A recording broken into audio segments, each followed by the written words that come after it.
저는 오늘도 아들 집 앞에 섰습니다. 현관문 비밀번호를 누르는 손가락이 익숙합니다. 딸깍, 문이 열리고 익숙한 현관 냄새가 코끝에 닿습니다. 아들네 집은 늘 이런 냄새가 납니다. 어린아이 비누 냄새에 섞인 은은한 커피향, 그리고 며느리가 아침에 뿌린 듯한 섬유 탈취제 냄새. 할머니, 5살 민준이가 후다닥 달려옵니다. 제 다리를 와락 껴안는 손자의 힘이 생각보다 셉니다. 저는 웃으며 민준이 머리를 쓰다듬었습니다. 할머니, 오늘 뭐 해줄 거예요? 응, 오늘은 떡볶이 해줄까? 와, 좋아요. 거실로 들어서니 며느리 은지가 서둘러 가방을 챙기고 있습니다. 머리는 대충 묶었고 화장도 반만 한 얼굴입니다. 어머님, 죄송해요. 오늘 또 야근이라서. 괜찮아, 괜찮아. 민준이는 내가 볼 테니까 걱정 말고 다녀와. 며느리는 미안하다는 말을 3번쯤 더 하고 나서야 현관문을 나섭니다. 쿵, 문 닫히는 소리가 생각보다 크게 들립니다. 저는 민준이 손을 잡고 부엌으로 향했습니다. 싱크대에는 아침 설거지가 그대로 쌓여 있습니다. 며느리가 또 급하게 나간 모양입니다. 저는 고무 장갑을 끼고 설거지를 시작했습니다. 물소리가 작게 들리고 민준이는 거실에서 블록놀이를 하고 있습니다. 설거지를 하며 창밖을 봅니다. 아파트 단지 놀이터에서 아이들이 뛰어놉니다. 전 아이 때는 참 좋지. 아무 걱정 없이. 할머니, 민준이가 부릅니다. 저는 손을 닫고 거실로 나갔습니다. 왜? 할머니, 저기 봐요. 민준이가 소파 위에 놓인 핸드폰을 가리킵니다. 며느리 핸드폰입니다. 또 두고 갔나 봅니다. 엄마가 또 핸드폰 놓고 갔네. 할머니, 근데요. 민준이가 저를 올려다봅니다. 커다란 눈망울이 맑습니다. 엄마 핸드폰에 아빠 아닌 다른 아저씨 사진 많아요. 제 손이 멈춥니다. 뭐? 엄마가 핸드폰 보면서 웃어요. 아빠 사진 볼 때는 안 웃는데. 민준이는 천진난만하게 말합니다. 저는 가슴이 덜컥 내려앉는 걸 느낍니다. 민준아, 그게 무슨 말이야? 몰라요. 근데 아저씨가 엄마한테 자꾸 문자 보내요. 딩동딩동 소리 많이 나요. 저는 소파에 놓인 핸드폰을 봅니다. 하얀 케이스에 작은 스티커가 붙어 있는 그 핸드폰. 며느리가 늘 손에 쥐고 있던 그것. 아니야. 민준이가 착각했겠지. 5살짜리가 뭘 알겠어. 저는 애써 웃으며 민준이를 안아들었습니다. 할머니, 떡볶이 해줘요. 그래, 그래. 할머니가 맛있게 해줄게. 부엌으로 향하는 제 발걸음이 평소보다 무겁습니다. 떡을 꺼내며 고추장을 덜어내며 물을 끓이며 저는 계속 민준이의 말을 떠올립니다. 엄마 핸드폰에 아빠 아닌 다른 아저씨 사진 많아요. 설마 그럴 리가. 냄비에서 김이 모락모락 올라옵니다. 저는 떡볶이를 저으며 창밖을 봅니다. 며느리는 지금쯤 회사에 도착했을까요? 아니면. 저는 고개를 저었습니다. 안 돼. 이런 생각하면 안 돼. 하지만 가슴 한쪽이 답답합니다. 마치 무거운 돌덩이가 얹힌 것처럼. 며느리는 밤 10시가 넘어서야 돌아왔습니다. 현관문이 열리고 며느리가 들어옵니다. 얼굴이 피곤해 보입니다. 머리는 더 흐트러졌고 블라우스 단추 하나가 잘못 채워져 있습니다. 어머님, 너무 늦어서 죄송해요. 괜찮아. 민준이는 아까 재웠어. 감사합니다. 정말.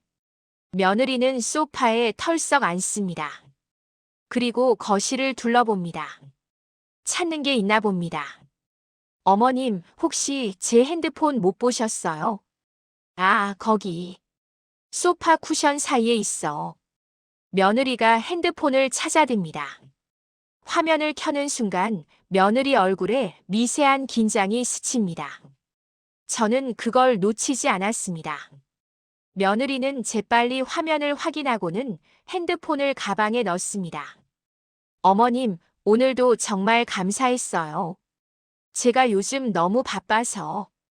괜찮아. 민준이는 내가 볼 수 있으니까.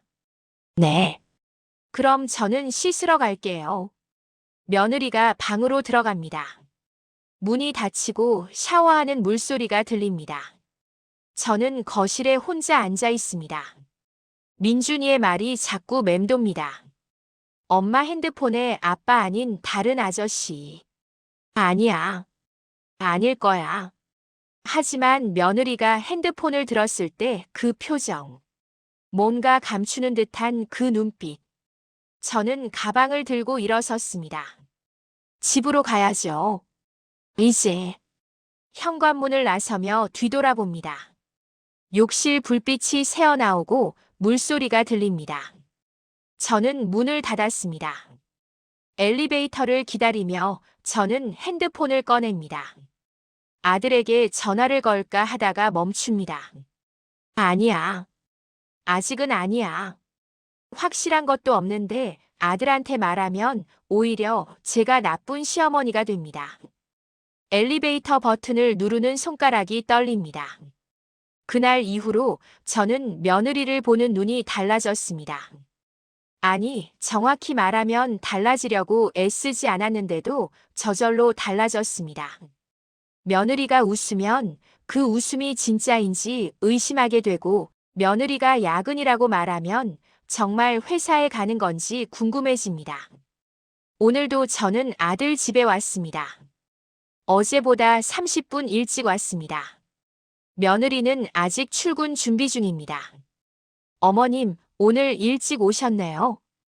응, 오늘 별일 없어서. 며느리는 머리를 말리며 거실을 왔다 갔다 합니다. 드라이어 소리가 시끄럽습니다. 민준이는 아직 잠들어 있습니다. 어머님, 오늘도 야근이에요. 죄송해요. 또 야근입니다. 이번 주만 벌써 4번째입니다. 그래. 알았어. 며느리가 서둘러 가방을 챙깁니다. 그리고 또 뭔가 찾습니다. 핸드폰. 며느리는 침대 위, 소파 위, 화장대 위를 뒤집니다. 저는 조용히 지켜봅니다. 여기 있네. 며느리가 부엌 식탁 위에서 핸드폰을 찾아듭니다. 그리고 황급히 현관으로 향합니다. 그럼 다녀올게요. 쿵. 문이 닫힙니다. 저는 거실에 홀로 섭니다. 정적이 흐르고 멀리서 민준이의 잠꼬대 소리가 들립니다. 저는 소파에 앉았습니다. 그때였습니다. 딩동. 소파 쿠션 사이에서 소리가 들립니다. 저는 쿠션을 들춰봅니다. 며느리 핸드폰입니다. 또 두고 갔습니다. 화면이 켜져 있습니다. 알림이 떠 있습니다. 오빠 오늘 저녁 7시 괜찮아? 오빠? 저는 핸드폰을 든 채 얼어붙습니다. 며느리한테 오빠가 있었나? 아니, 있긴 한데. 연락하고 지냈나? 제 손가락이 저도 모르게 화면을 터치합니다. 잠금이 풀려 있습니다. 문자함이 열립니다. 오빠 어제는 고마웠어. 덕분에 많이 나아진 것 같아. 오빠 은지야, 너 괜찮아? 너무 무리하지 마. 오빠 다음 주 목요일에 보자. 장소는 내가 예약할게. 저는 화면을 위로 올립니다. 문자가 계속 나옵니다. 오빠 호텔 예약했어. 7시에 와. 오빠 조심해서 와. 사람 많으니까. 오빠 오늘 늦어도 괜찮아. 내가 기다릴게. 제 손이 떨립니다. 호텔? 왜 호텔을? 저는 더 위로 올립니다. 사진이 나옵니다. 낯선 남자와 며느리가 함께 찍은 사진. 남자는 30대 중반쯤 되어 보이고 며느리는 웃고 있습니다.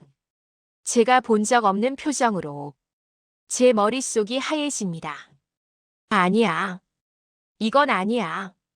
하지만 증거는 명확합니다. 호텔 예약 7시에 와. 조심해서 와. 저는 핸드폰을 내려놓습니다. 손이 떨려서 화면을 제대로 잡을 수가 없습니다. 그때 민준이가 일어나는 소리가 들립니다. 할머니. 저는 재빨리 핸드폰을 쿠션 사이에 끼워 넣습니다. 그리고 웃으며 돌아섭니다. 민준아, 일어났어? 응. 배고파요. 그래, 할머니가 밥 줄게. 부엌으로 가는 제 다리가 휘청입니다. 냉장고를 여는 손이 떨립니다. 계란을 꺼내는데 하나가 바닥에 떨어집니다. 퍽 노른자가 터지며 흩어집니다. 할머니 괜찮아요? 응, 응. 괜찮아. 저는 걸레로 바닥을 닦습니다. 노른자가 제 손에 묻습니다. 끈적합니다. 계란 프라이를 하는 동안 저는 계속 생각합니다. 호텔. 다음 주 목요일. 7시. 며느리는 그날도 분명 야근이라고 말하겠죠. 프라이팬에서 치직 소리가 납니다. 저는 계란을 뒤집습니다. 노른자가 터집니다. 그날 밤 며느리는 예상대로 늦게 들어왔습니다. 밤 11시. 현관문이 열리고 며느리가 들어옵니다. 머리는 흐트러졌고 향수 냄새가 평소보다 진합니다. 어머님, 죄송해요. 오늘 회식까지 있어서. 회식. 저는 고개를 끄덕입니다. 그래. 민준이는 재웠어. 감사합니다. 며느리가 소파에 앉습니다. 그리고 가방을 뒤집니다. 핸드폰을 찾나 봅니다. 어디 갔지? 며느리가 당황한 표정으로 주변을 둘러봅니다. 어머님, 혹시 소파 쿠션 사이에 있어. 며느리가 핸드폰을 꺼내듭니다. 화면을 켭니다. 그리고 얼굴이 굳습니다. 알림이 몇 개나 쌓여 있을 겁니다. 며느리는 재빨리 문자를 확인합니다. 저는 그 모습을 지켜봅니다. 며느리의 눈동자가 빠르게 움직입니다. 손가락이 화면을 위아래로 훑습니다. 그리고 며느리가 저를 봅니다. 어머님, 혹시 제 핸드폰? 아니. 저는 단호하게 말합니다. 안 봤어. 며느리는 잠시 저를 보다가 고개를 끄덕입니다. 네. 그럼 저는 들어갈게요. 며느리가 방으로 들어갑니다. 문이 닫히고 잠시 후 샤워하는 물소리가 들립니다. 저는 거실에 앉아 있습니다. 봤습니다. 다 봤습니다. 하지만 말할 수 없습니다. 제가 며느리 핸드폰을 몰래 본 것도 잘못이니까요. 저는 가방을 듭니다. 집으로 가야죠. 엘리베이터 안에서 저는 거울에 비친 제 얼굴을 봅니다. 주름진 얼굴, 피곤한 눈, 61년을 살아온 이 얼굴. 저는 한숨을 쉽니다. 어떻게 해야 하지? 집으로 돌아온 저는 잠을 이룰 수 없었습니다. 침대에 누워 천장을 봅니다. 낡은 형광등이 희미하게 깜빡입니다. 갈아야 하는데 자꾸 잊어버립니다. 며느리의 문자가 자꾸 떠오릅니다. 호텔 예약했어. 저는 이불을 걷어찹니다. 일어나 거실로 나갑니다. 시계를 봅니다. 새벽 3시. 부엌에서 물을 한 잔 마십니다. 목구멍으로 차가운 물이 넘어갑니다. 하지만 가슴 답답한 건 그대로입니다. 아들한테 말해야 할까? 하지만 뭐라고 말하죠? 며느리가 다른 남자랑 호텔 간대. 증거도 없이. 제가 며느리 핸드폰을 몰래 본 것도 들통날 텐데. 저는 소파에 앉습니다. 아니야. 직접 확인해야 해. 제대로 된 증거를 찾아야 해. 그래야 아들한테 말할 수 있어. 저는 결심합니다. 며느리를 추적하기로. 다음 날 아침, 저는 평소보다 일찍 아들 집에 갔습니다. 며느리는 출근 준비를 하고 있습니다. 어머님, 오늘도 일찍 오셨네요. 응. 오늘 날씨 좋아서 민준이 공원 데리고 가려고. 아, 감사합니다. 그럼 저는 출근할게요. 며느리가 가방을 듭니다. 그리고 현관문을 나섭니다. 저는 창문으로 다가갑니다. 아래를 내려다봅니다. 며느리가 주차장으로 걸어갑니다. 하얀 차에 탑니다. 차가 출발합니다. 저는 며느리 차의 번호판을 외웁니다. 36호 8421. 민준이가 방에서 나옵니다. 할머니, 배고파요. 응, 할머니가 밥 줄게. 그런데 민준아. 왜요? 엄마 차에. 혹시 블랙박스 있어? 블랙박스요? 그게 뭐예요? 아니야. 괜찮아. 저는 아침을 차리며 생각합니다. 블랙박스를 확인하면 며느리가 어디 갔는지 알 수 있을 겁니다. 하지만 어떻게? 그날 저녁 며느리가 돌아왔습니다. 어머님, 오늘도 감사했어요. 응. 근데 은지야, 차 키 좀 빌려줄 수 있어? 며느리가 고개를 갸웃합니다. 차 키요? 왜요? 아, 내가 마트 좀 가려고. 짐이 많아서. 아, 그럼 제가 태워다 드릴게요. 아니야, 괜찮아. 너 피곤하잖아. 아니에요. 어머님 혼자 가시면 힘드시잖아요. 결국 저는 며느리와 함께 마트에 갑니다. 차 안에서 저는 슬쩍 블랙박스를 확인합니다. 켜져 있습니다. 마트에서 돌아온 후 며느리는 샤워를 하러 들어갑니다. 저는 재빨리 며느리 가방에서 차 키를 꺼냅니다. 손이 떨립니다. 주차장으로 내려갑니다. 며느리 차를 찾습니다. 36호 8421. 차 문을 엽니다. 블랙박스에 SD카드를 꺼냅니다.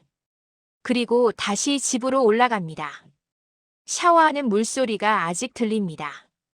저는 SD카드를 가방에 넣고 차 키를 다시 며느리 가방에 넣습니다. 심장이 미친 듯이 뜁니다. 그날 밤 집으로 돌아온 저는 컴퓨터를 켭니다. 손자 민준이 생일 선물로 사준 노트북입니다. 아직도 잘 쓰진 못하지만 오늘은 꼭 봐야 합니다. SD카드를 꽂습니다. 파일이 열립니다. 날짜별로 정리된 영상들이 나옵니다. 저는 며느리가 야근이라고 했던 날짜를 클릭합니다. 영상이 재생됩니다. 며느리의 차가 출발합니다. 회사 방향이 아닙니다. 다른 곳으로 향합니다. 저는 화면을 뚫어지게 봅니다. 차가 멈춥니다. 낯선 건물 앞입니다.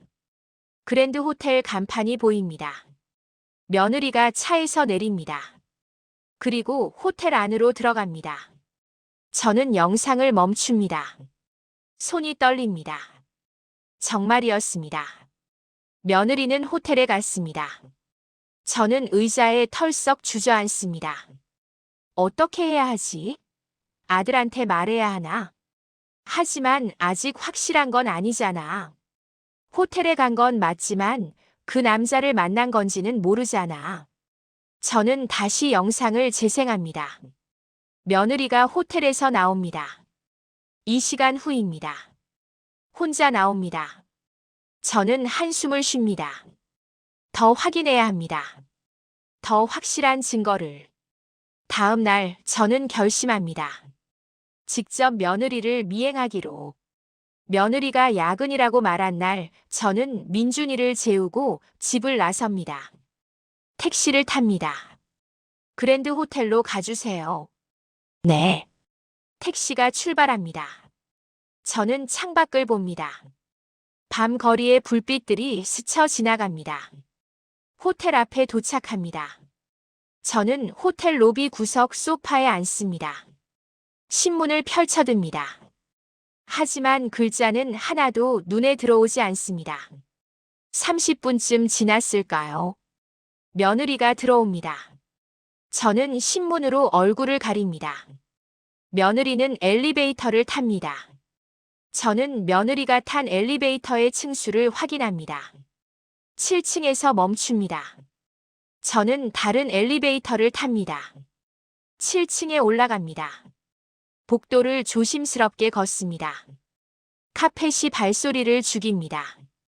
어느 방인지 모릅니다. 하지만 복도 끝에서 목소리가 들립니다. 며느리의 목소리입니다. 오빠, 미안해. 늦었지? 오빠. 저는 구석에 몸을 숨깁니다. 남자 목소리가 들립니다. 괜찮아. 들어와. 문이 닫힙니다. 저는 복도에 혼자 섭니다. 가슴이 무너집니다. 정말이었습니다. 며느리는 다른 남자를 만나고 있었습니다. 저는 엘리베이터를 타고 내려옵니다. 로비를 나와 차가운 밤 공기를 마십니다. 어떻게 해야 하지? 어떻게?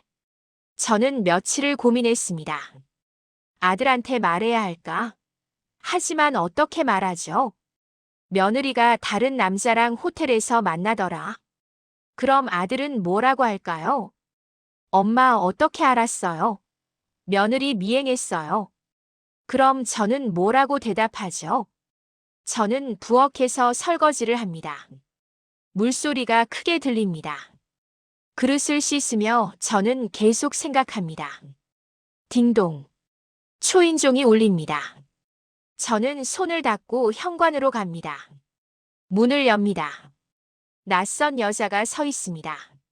30대 중반쯤 되어 보입니다. 안녕하세요. 혹시 정은지 씨 시어머님 되시나요? 네, 그런데요.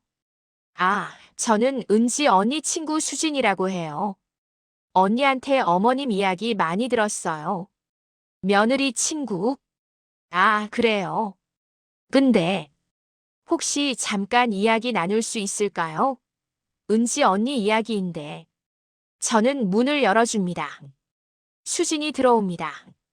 거실에 앉습니다. 저는 물을 따라줍니다. 무슨 일이에요? 수진이 저를 봅니다. 조심스러운 눈빛입니다. 어머님, 혹시 은지 언니가 요즘 이상하다고 생각하신 적 없으세요?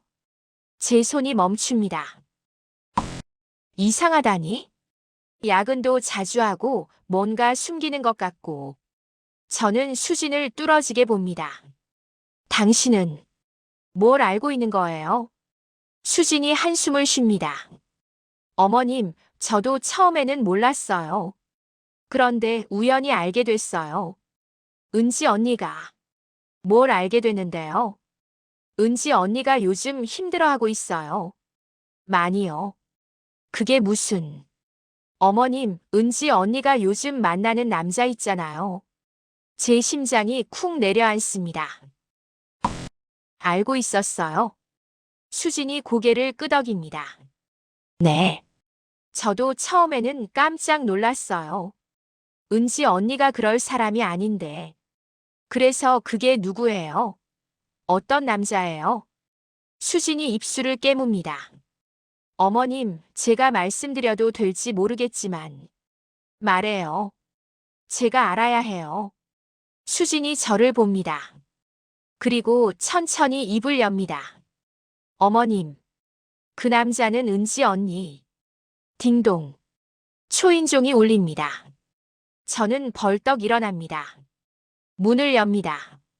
며느리가 서 있습니다. 어머님, 수진이가 여기 왔어요. 며느리가 저를 지나 거실로 들어옵니다. 수진을 봅니다. 수진아, 너 어떡해? 언니 미안해. 나 어머님한테 말씀드리려고. 며느리의 얼굴이 하얗게 질립니다. 수진아, 제발. 그러지 마. 저는 며느리를 봅니다. 은지야, 나한테 숨기는 거 있어. 며느리가 저를 봅니다.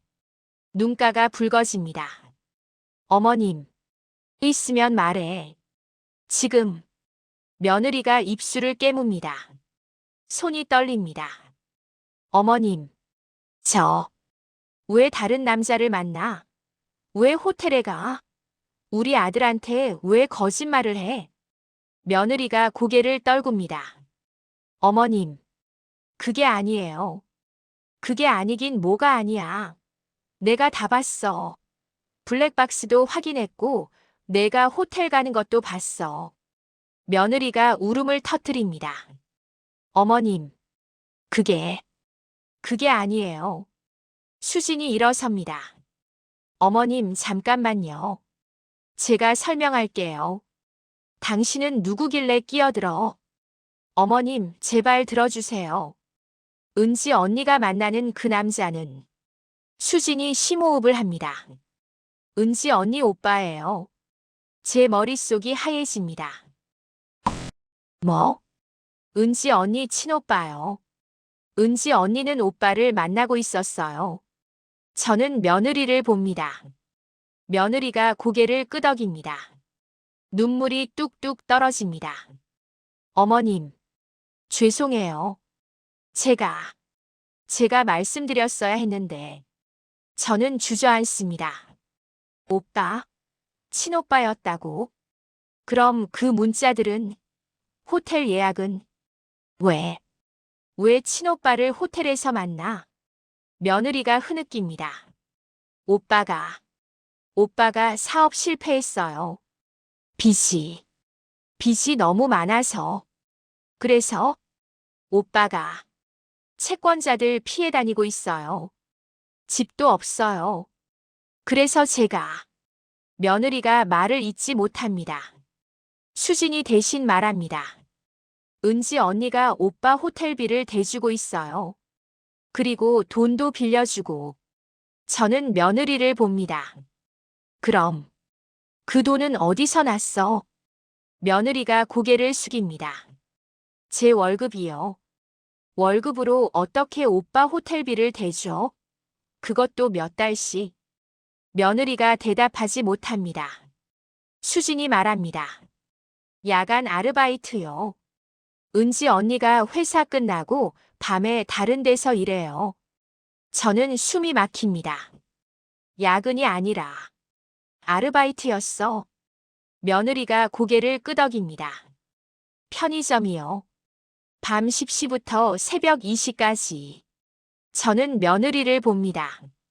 며느리의 야윈 얼굴, 다크서클, 떨리는 손. 모든 게 이해됩니다. 왜 말 안 했어? 며느리가 저를 봅니다. 말하면 어머님이랑 남편한테 또 민폐잖아요. 친정 문제로 시댁에 폐를 끼치면 안 되잖아요. 그래서 혼자 다 감당한 거야. 며느리가 울음을 터뜨립니다. 죄송해요. 어머님, 제가 잘못했어요. 저는 며느리를 안습니다. 며느리가 제 품에서 엉엉 웁니다. 저도 눈물이 납니다. 이 아이가 얼마나 힘들었을까? 얼마나 외로웠을까? 저는 며느리의 등을 쓰다듬습니다. 은지야, 미안해. 어머님, 할머니가 너를 의심했어. 미안해. 저는 며느리를 꼭 안습니다. 그리고 생각합니다. 이제 어떻게 해야 하지? 이 모든 걸 아들한테 말해야 하나? 며느리의 오빠는 어떻게 해야 하나? 그리고 며느리는, 이 아이는 앞으로 어떻게 살아야 하나? 그날 밤 저는 수진에게 부탁했습니다. 며느리 오빠 연락처 좀 줄 수 있어요? 수진이 저를 봅니다. 놀란 표정입니다. 어머님 왜요? 내가 직접 만나봐야 할 것 같아서. 며느리가 제 손을 잡습니다. 어머님 안 돼요. 오빠가 얼마나 힘들어하는데. 그래서 더 만나봐야지. 내 며느리가 그렇게 고생하는데 그 오빠가 어떤 사람인지 봐야 하지 않겠어? 며느리가 고개를 숙입니다. 결국 수진이 오빠 전화번호를 줍니다. 저는 핸드폰에 저장합니다. 다음 날 저는 전화를 걸었습니다. 신호음이 3번 울립니다. 여보세요? 남자 목소리입니다. 낮고 지쳐있는 목소리. 혹시 정은지 오빠 되시나요? 전화기 너머로 침묵이 흐릅니다. 누구세요? 저는 은지 시어머니예요. 또 침묵입니다. 길게. 아, 한숨 같은 대답입니다. 한번 뵙고 싶은데 시간 되시나요? 시어머님이 저를 왜요? 그냥 얼굴 한번 보고 싶어서요. 전화기 너머로 남자가 한숨을 쉽니다. 알겠습니다. 언제 괜찮으세요? 오늘 저녁 어때요? 6시쯤. 네. 저는 장소를 정합니다. 집 근처 조용한 카페. 저녁 6시, 저는 카페에 앉아 있습니다. 창밖으로 사람들이 지나갑니다. 퇴근하는 사람들, 저녁 산책 나온 사람들. 저는 아메리카노를 홀짝입니다. 쓴맛이 혀끝에 닿습니다. 시계를 봅니다. 6시 5분. 카페 문이 열립니다. 남자가 들어옵니다. 30대 중반쯤 되어 보이는 남자. 깡마른 체구에 초췌한 얼굴. 머리는 며칠 안 감은 것처럼 기름져 있습니다. 남자가 주위를 둘러봅니다. 저와 눈이 마주칩니다. 저는 손을 듭니다. 남자가 다가옵니다. 시어머님. 네. 앉으세요. 남자가 제 맞은편에 앉습니다. 뭘 시킬지 묻는 말에 남자는 고개를 저었습니다. 괜찮습니다. 커피라도 한 잔. 정말 괜찮아요. 침묵이 흐릅니다. 저는 남자를 봅니다. 자세히 봅니다. 며느리와 닮았습니다. 눈매가, 코가, 입술 모양이. 은지가 많이 닮았네요. 남자가 고개를 끄덕입니다. 많이 닮았죠. 또 침묵입니다. 저는 입을 엽니다. 사업 실패했다고 들었어요. 남자의 어깨가 움찔합니다. 네. 빚이 많나요? 네. 얼마나요? 남자가 고개를 숙입니다. 5천만 원이요. 제 가슴이 답답합니다. 그 돈을 은지가 갚아주고 있나요? 남자가 대답하지 못합니다. 고개만 끄덕입니다. 저는 남자를 봅니다. 남자가 저를 보지 못합니다. 고개를 숙인 채로. 은지가 밤에 편의점에서 일한다는 거 알아요? 남자의 손이 떨립니다. 네. 그럼 왜 가만히 있어요? 동생이 그렇게 고생하는데. 남자가 고개를 듭니다. 눈가가 붉습니다. 죄송합니다. 나한테 왜 사과해요? 은지한테 해야죠. 은지한테도 매일 사과하는데. 은지가 괜찮다고만. 남자가 말을 잇지 못합니다. 저는 한숨을 쉽니다. 은지 부모님은 어디 계세요? 남자가 고개를 떨굽니다. 돌아가셨어요. 둘 다. 은지가 25살 때. 그럼 은지가. 네. 은지가 저를 키웠어요. 대학 등록금도 생활비도 전부. 은지가 낮에는 일하고 밤에는 공부하면서. 제 가슴이 무너집니다. 며느리가 그런 삶을 살았다는 걸 저는 몰랐습니다. 그래서 은지가 이번에도 혼자 떠하는 거군요. 남자가 고개를 끄덕입니다. 제가 잘못했어요. 사업하겠다고 오기 부렸는데 실패해서 은지한테 또 짐이 됐어요. 남자가 운다. 소리 없이 어깨만 들썩입니다. 저는 남자를 봅니다. 이 사람도 힘들구나. 이 사람도 죄책감에 시달리는구나. 저는 가방에서 봉투를 꺼냅니다. 이거 받으세요. 이게 뭐예요? 300만 원이에요. 남자가 깜짝 놀라 저를 봅니다. 어머님, 이건 다 줄 순 없어요. 우리도 형편이 넉넉하지 않으니까. 하지만 이거라도 받아서 당장 급한 불이라도 끄세요. 어머님. 그리고 이제 은지한테서 돈 받지 마세요.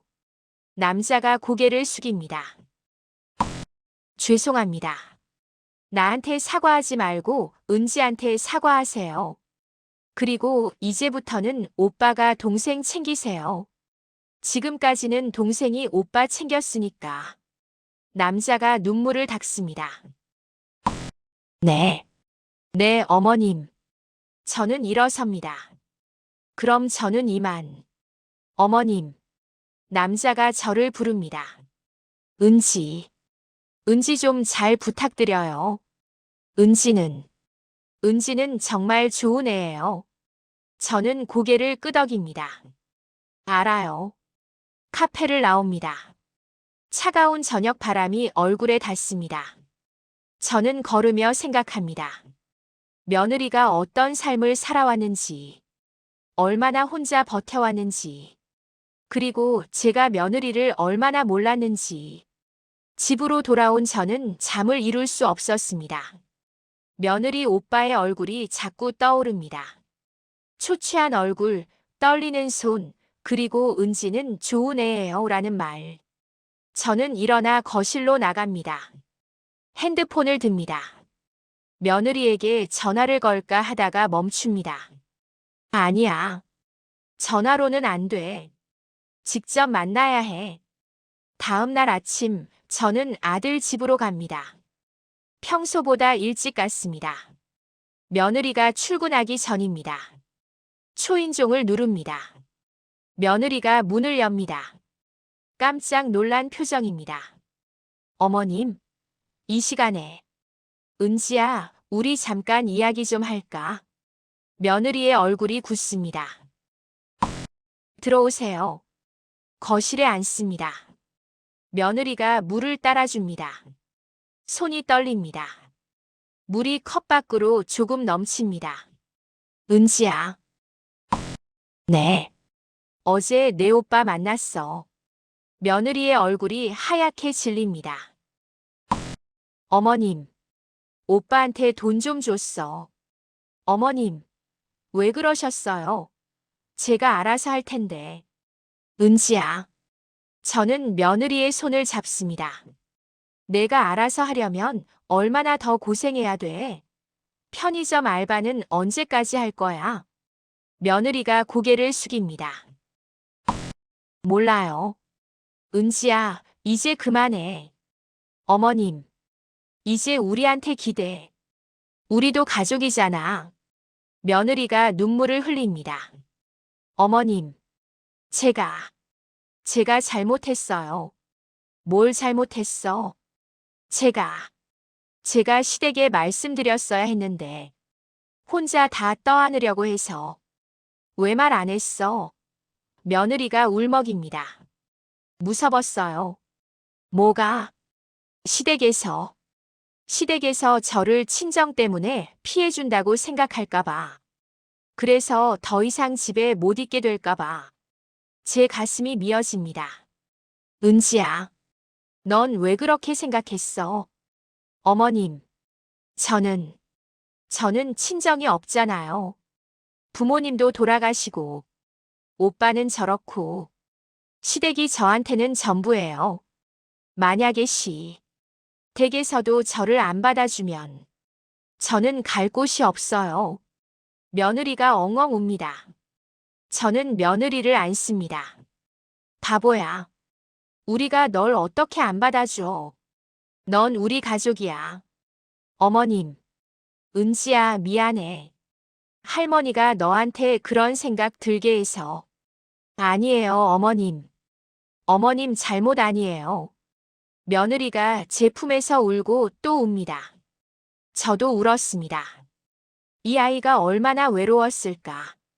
얼마나 무서웠을까. 우리는 한참을 그렇게 안고 울었습니다. 그날 저녁 저는 아들에게 전화를 걸었습니다. 여보세요, 엄마? 응. 우리 아들 지금 시간 있어? 네, 왜요? 집에 한번 와. 엄마가 할 말이 있어. 무슨 일이에요? 와서 얘기하자. 전화를 끊습니다. 1시간 후 아들이 집에 왔습니다. 엄마, 무슨 일이에요? 은지도 오라고 해요. 응. 은지도 와야 해. 도대체 무슨. 일단 앉아. 엄마가 차 끓여줄게. 저는 부엌으로 갑니다. 물을 끓이며 생각합니다. 어떻게 말해야 하지? 어디서부터 말해야 하지? 물이 끓습니다. 차를 우립니다. 거실로 나갑니다. 아들이 소파에 앉아 있습니다. 불안한 표정입니다. 엄마, 대체 무슨 일이에요? 일단 은지 오면 얘기하자. 30분쯤 지났을까요? 초인종이 울립니다. 며느리가 들어옵니다. 얼굴이 창백합니다. 앉아, 은지야. 며느리가 남편 옆에 앉습니다. 저는 심호흡을 합니다. 은지야, 내가 얘기할래?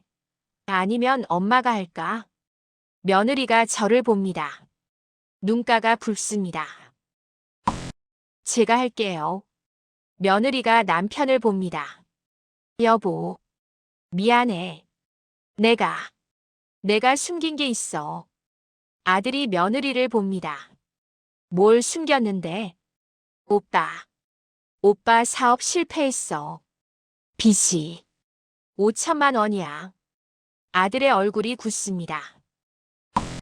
뭐? 그래서 내가 돈을 빌려줬어. 그리고 편의점에서 알바도 하고. 잠깐만. 편의점 알바? 그럼 야근은? 거짓말이었어. 미안해. 아들이 벌떡 일어섭니다. 은지, 너 지금 미쳤어? 왜 나한테 말 안 했어?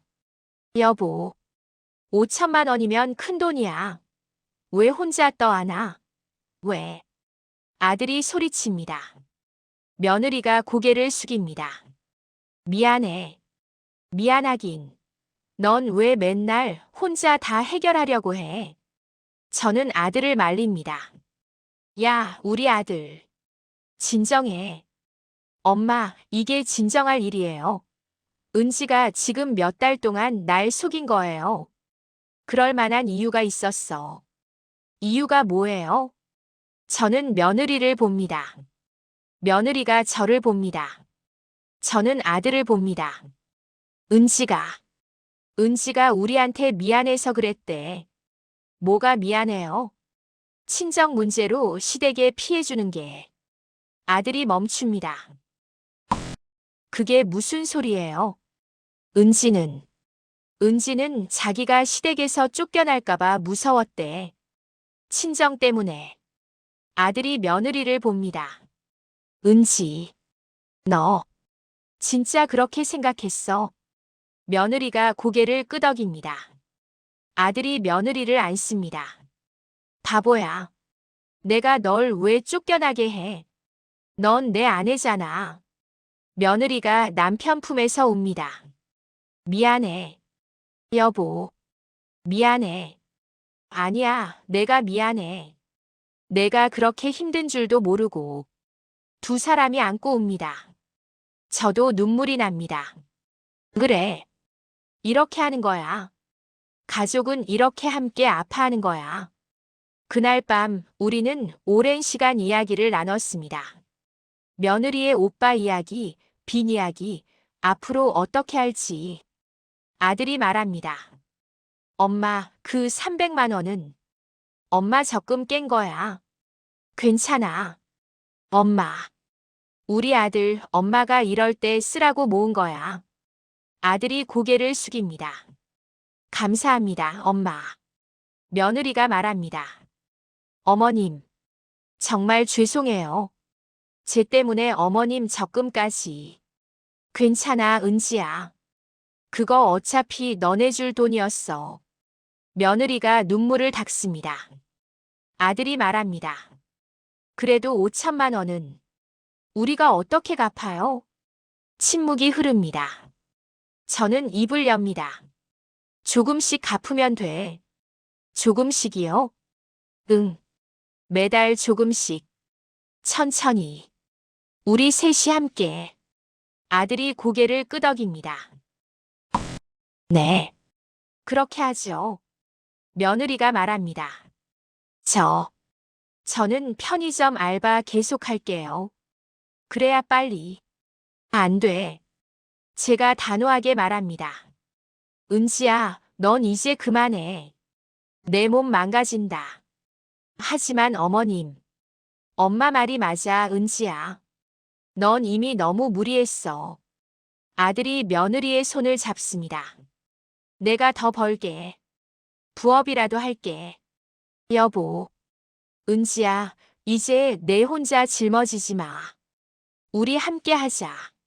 며느리가 고개를 끄덕입니다. 저는 두 사람을 봅니다. 그리고 생각합니다. 이제 괜찮아질 거야. 우리 가족은 이겨낼 거야. 다음 날 저는 며느리 오빠에게 전화를 걸었습니다. 여보세요, 어머님? 응. 어제 우리 아들이랑 은지랑 다 얘기했어. 아, 걱정하지 마. 우리가 알아서 할 테니까. 어머님, 정말 죄송합니다. 이제 그만 사과하고 일어서. 오빠가 이러면 은지가 더 힘들어. 네. 그리고 은지한테 자주 연락해. 은지가 외로워하지 않게.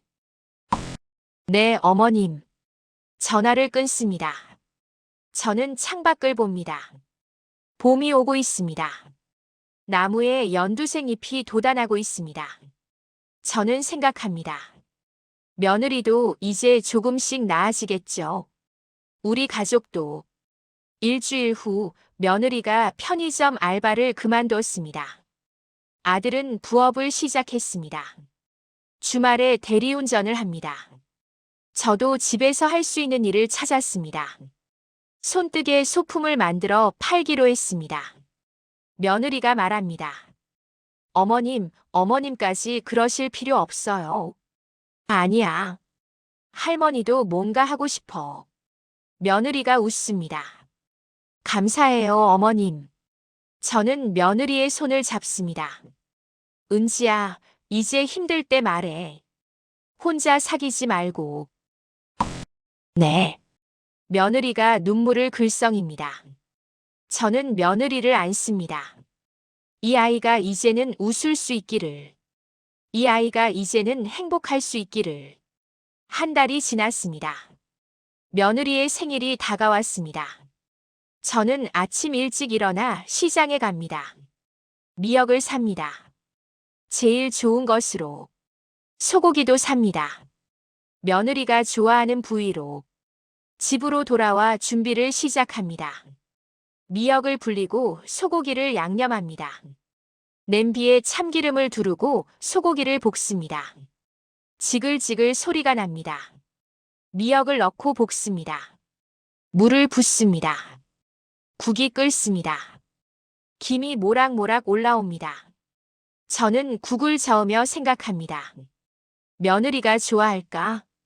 며느리가 결혼하고 10년 단 한 번도 시댁에서 생일상을 받아본 적이 없습니다. 제가 몰랐습니다. 며느리의 생일이 언제인지도. 부끄럽습니다. 국이 다 끓었습니다. 간을 맞춥니다. 조금 싱거운 것 같아 소금을 더 넣습니다. 밥을 짓습니다. 며느리가 좋아하는 나물도 무칩니다. 계란도 부칩니다. 김치도 꺼냅니다. 상을 차립니다. 미역국, 밥, 나물, 계란, 김치. 소박하지만 정성이 가득한 상입니다. 저녁 6시 며느리가 퇴근합니다. 현관문이 열립니다. 어머님 왔어요. 응, 어서 와. 손 씻고 나와. 며느리가 손을 씻고 거실로 나옵니다. 그리고 식탁을 봅니다. 멈춥니다. 어머님, 이게. 은지야, 생일 축하해. 며느리의 눈에 눈물이 맺힙니다. 어머님, 어서 앉아. 국 식기 전에.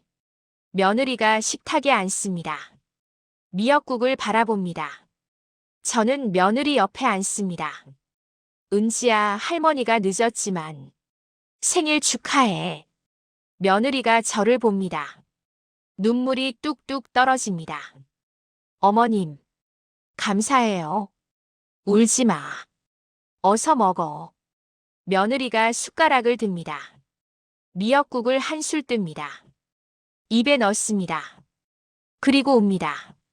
소리 없이. 저는 며느리의 등을 쓰다듬습니다. 맛있어? 며느리가 고개를 끄덕입니다. 네. 정말, 정말 맛있어요. 며느리가 국을 먹으며 웁니다.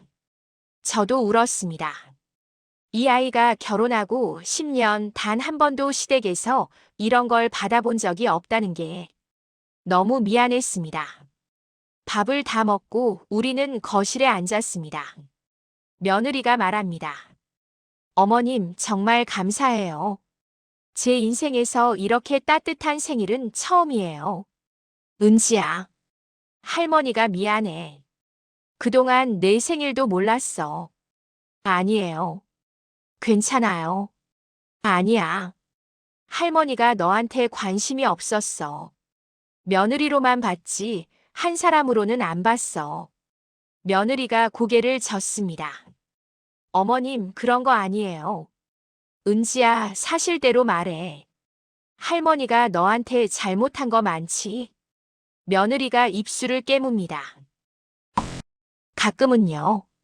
어머님이 저를 며느리로만 보시는 것 같아서 외로웠어요. 제 가슴이 아픕니다. 미안해, 은지야. 아니에요, 어머님. 이제 다 괜찮아요. 은지야, 이제부터 할머니가 잘할게. 너를 며느리가 아니라 딸처럼 볼게. 며느리가 저를 안습니다. 어머님, 감사해요. 저도 며느리를 안습니다. 우리는 한참을 그렇게 안고 있었습니다. 그날 밤 집으로 돌아온 저는 침대에 누웠습니다. 천장을 봅니다. 오늘 며느리의 얼굴이 떠오릅니다. 미역국을 먹으며 우는 얼굴. 정말 맛있어요 라고 말하던 목소리. 저는 생각합니다. 이제야 알았구나. 며느리도 누군가의 딸이었고 누군가의 동생이었고 혼자 살아온 한 사람이었다는 것을. 그리고 우리 집에 며느리로 와서 얼마나 외로웠을지. 저는 한숨을 쉽니다. 왜 이제야 알았을까? 왜 이제야? 창밖을 봅니다. 달이 밝습니다. 며느리는 지금쯤 잠들었을까요? 오늘 생일상을 받고 조금은 행복했을까요? 저는 눈을 감습니다. 그리고 생각합니다. 이제부터라도 잘해야지. 이제부터라도 며느리를 딸처럼 아껴야지. 하지만 가슴 한쪽이 여전히 무겁습니다. 이미 지나간 10년을 되돌릴 수는 없으니까. 그동안 며느리에게 준 상처를 지울 수는 없으니까. 저는 이불을 덮습니다. 은지야, 미안해. 혼자 중얼거립니다. 아무도 듣지 못하는 말을. 다음 날 아침 며느리에게 문자가 왔습니다. 어머님, 어제 정말 감사했어요. 평생 잊지 못할 거예요. 사랑해요. 저는 문자를 읽고 웃습니다. 그리고 답장을 보냅니다. 할머니도 사랑해, 우리 딸. 문자를 보내고 저는 창밖을 봅니다. 봄이 왔습니다. 우리 가족에게도 봄이 온 것 같습니다. 하지만 저는 알고 있습니다. 해피엔딩 이후에도 삶은 계속된다는 것을. 며느리는 여전히 시댁에서 조심스러울 것이고 저는 여전히 며느리에게 미안할 것입니다. 아들은 빚을 갚느라 힘들 것이고 며느리 오빠는 여전히 죄책감에 시달릴 것입니다. 하지만 괜찮습니다. 우리는 이제 함께니까. 혼자가 아니니까. 저는 핸드폰을 내려놓습니다. 그리고 나가 햇빛을 쬐입니다. 따뜻합니다. 봄입니다. 6개월 후. 며느리는 웃음이 많아졌습니다. 얼굴에도 살이 올랐습니다. 아들은 대리운전으로 빚을 조금씩 갚아가고 있습니다. 며느리 오빠는 작은 일자리를 구했습니다. 그리고 저는 여전히 가끔 생각합니다. 왜 그때는 몰랐을까? 왜 그때는 며느리를 의심했을까? 하지만 후회해도 소용없습니다. 이미 지나간 일이니까. 대신 저는 오늘을 삽니다. 오늘 며느리에게 따뜻한 말 한마디를 건네고, 오늘 손주를 안아주고, 오늘 아들에게 수고했어라고 말합니다. 그렇게 하루하루를. 오늘도 며느리가 집에 왔습니다. 어머님 왔어요. 응, 어서 와. 할머니가 떡볶이 해놨어. 와, 감사해요. 며느리가 웃습니다. 저도 웃습니다. 그리고 생각합니다. 이 순간이 행복하다고. 이 순간이 전부라고. 저는 며느리와 함께 떡볶이를 먹습니다. 따뜻한 봄날의 오후입니다.